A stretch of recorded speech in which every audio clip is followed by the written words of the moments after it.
સુરેન્દ્રનગર ભાજપમાં ગઈકાલે ઉત્સાહનો નવો ઉમંગ જોવા મળ્યો। જિલ્લા ભાજપ પ્રમુખ તરીકે હાર્દિક ટમાલિયાની વરણી થતાં જ શ્રી કમલમ કચેરી ફટાકડાનો ગુંજરાવ અને ફૂલહારના શણગારથી ઝળહળી ઉઠી હતી। ભાજપના મંત્રી તરીકે સફળ કામગીરી કર્યા બાદ સંગઠનના સર્વોચ્ચ પદ પર હાર્દિક ટમાલિયાની તાજપોશી કરવામાં આવી હતી।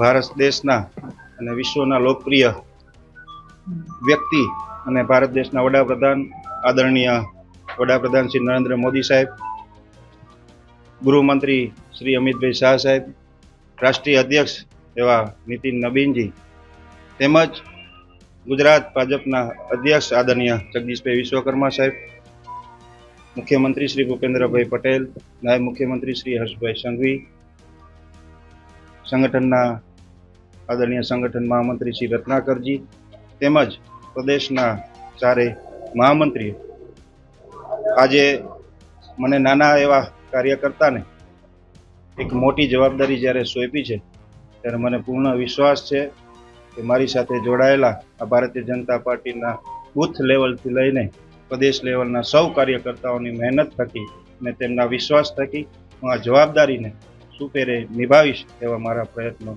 રહેશે। આભાર।